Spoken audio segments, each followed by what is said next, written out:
Vinci Kobe Productions presents A Lie Them a Tell.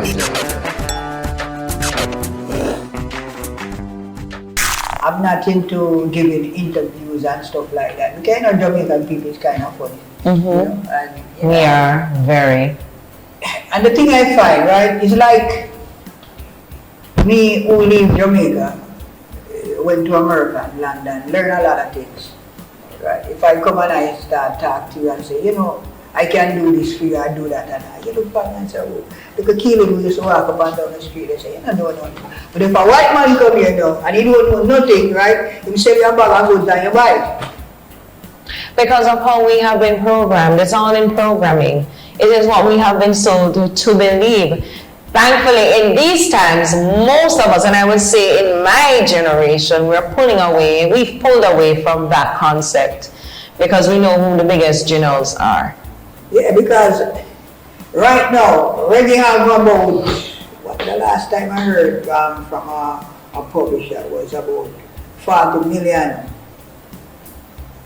in escrow for Jamaican artists and producers and musicians, but they don't know how to get it. 40 million? That's rich numbers right there. Oh man, reggae music is a gold mine. Very much so. Yeah, but a lot of us don't know how to Monetize. mine it, you know. Right. I have a company that I just started out in England with a couple of friends of mine, okay? Studio 16, that we doing vinyl, strictly vinyl, because vinyl is back. Vinyl is the biggest The vinyl record is back Vinyl now? is the biggest thing. I remember my grandfather, my appreciation for music started through my grandfather because he was actually a cop in New Jersey. So I used to go to New Jersey as a child a lot, and he lived, New Jersey is suburbs. Yeah. And Part of it.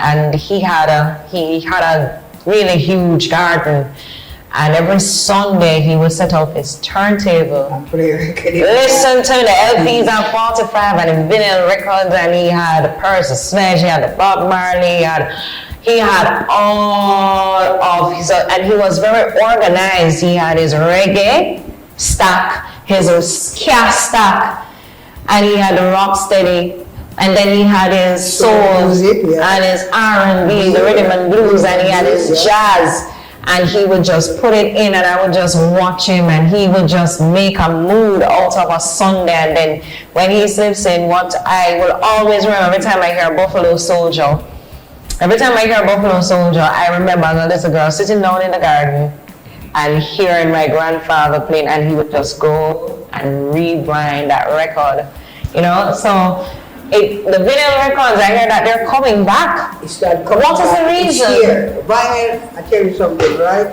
CD is gone, right? Vinyl is the biggest seller right now. Right? Vinyl take over streaming. Well, that's what I'm asking you. Why is that so? When CD was small and more compressed meter, what is it? Tell you what, there's nothing new in the world. Everything goes around in circles. I'm realizing that. I'm learning it. Yeah, and guess what is going to come back? CD going to come back again It's too? going to come back. Yes, it is going to come back. Video going to come back. Right now, video. I'll tell you something. Cassette tape coming back. It's coming back too. Yeah. There is a place down, I think it's in downtown, that they actually they use a lot of cassettes, but that is also to give it to you on a CD format. They will convert whatever they need to convert. I don't know how they do it. Put it on a CD or they give it to you on a flash drive, right? What they said, because a friend of mine, he had a collection of Les Brown cassettes, and he got them from his dad. He wanted to throw them out, and he said no, because there is a lot that is on it that you really don't see on YouTube. Yeah. And that is when Les Brown was highly marketing himself, and he went down there and they told him, it's a good thing you don't throw it out, and I wouldn't advise you to throw it out at all. Right? There's a movie called Summer of Soul, right? It's about R&B and stuff. That music, that concert was shot way down in the 60s. The guy who shot it was trying to market it. As a black man, it's hard at them time to get on a platform and do stuff. So he just threw it in his basement. He died, right? So the wife wanted. They had the house there for about 60 years, I heard, right? So he wanted to sell the place, you know. So he bring in people to inspect the place and things. So they see all these tape pack up in a car, so they didn't know what it was. So he had some people out friends of them, and they said, some kind of tape and stuff like that. So one of the guys said, I know somebody who in the business, and he can tell you what this is. So they go and get the guy and he check it out, and when he look, and because he got the equipment and stuff like that, it was a gold mine. Yeah. Wow. So what he did, the lady want to sell the house because she didn't have enough money to keep on carrying her husband. That he paid off her bill until I keep the house. Keep the house. Yeah. I need to find some luck like that. Yeah. So sometimes I can say, all right, I've been doing videos because I not even touch on that, right? From 1960. And I have one of the largest catalog content of reggae. All of these shows that I used to keep, I'm the one who put them out from Sunsplash, Sunfest, you name it, Fort Clarence and all of these things. When them guys keep on doing shows, me they call, right? And I used to come video it. People used to laugh at me and say, I throwing away my money, but they didn't see the video, Right. They don't understand. And if they don't understand, it's easy to judge when you don't understand. Take for now, like 20 or 30 years from that, now, right? How many generations come and didn't know that? And we got And how many will continue to come through and not know. Yeah, you know how many companies wanted to buy my catalog right now? It's priceless. Priceless indeed, and you can't put a price tag on things like that. Because a lot of these guys are not here anymore. Treasures, Jamaican treasures. Jamaican, yeah. Yes, absolutely.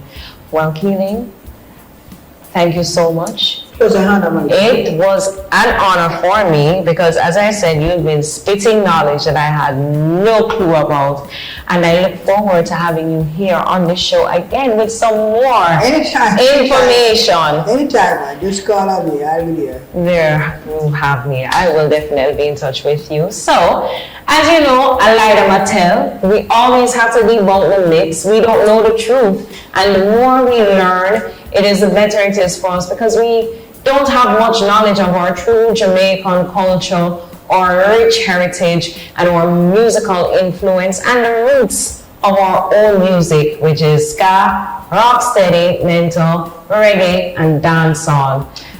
And one time they used to call it Blue Beat too. There you go. So, and before we go, Keelan, I need to know for our listeners, what's the name of the radio station that you're on? Give us the links where we can find you.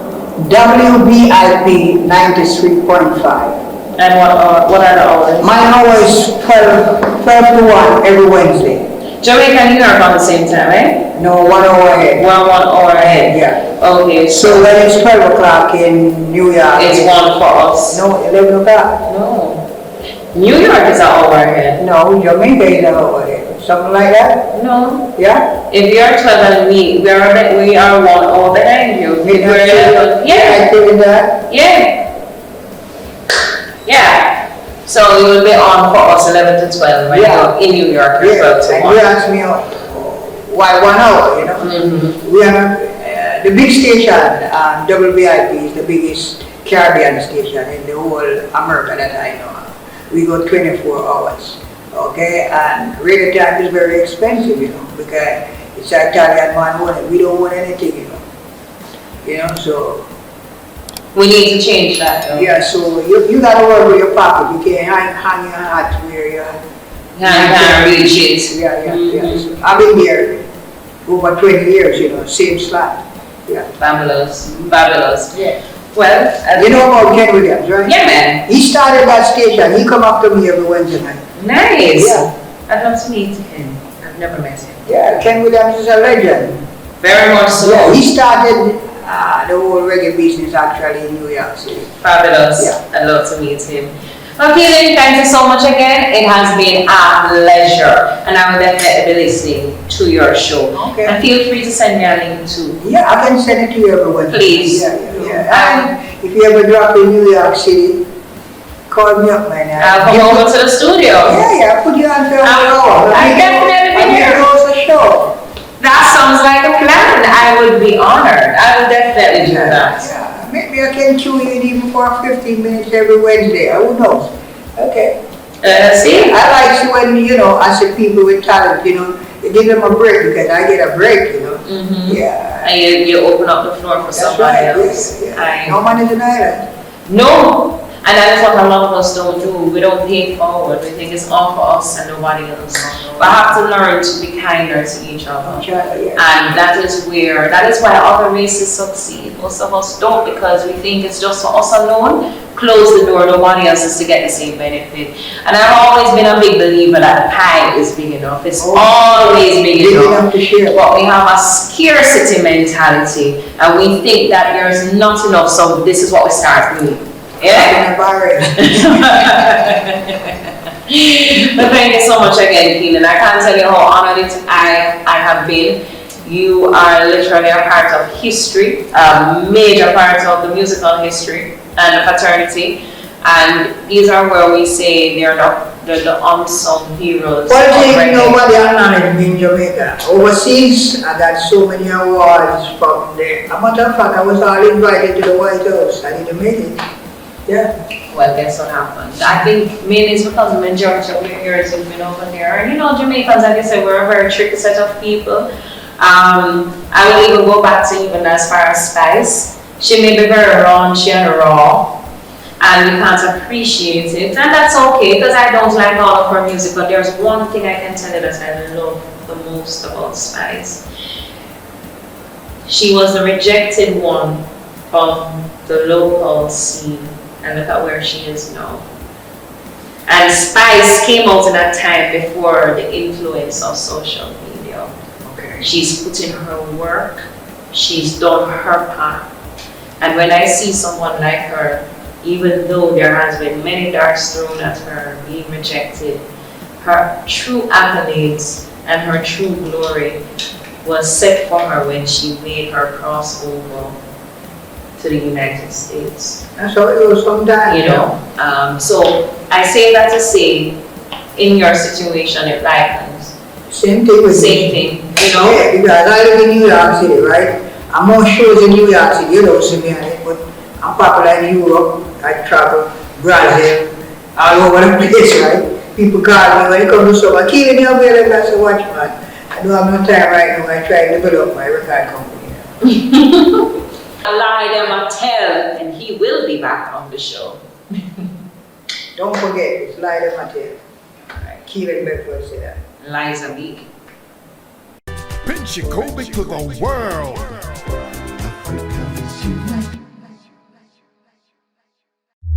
Pinchikobic Productions presents Alida Mattel.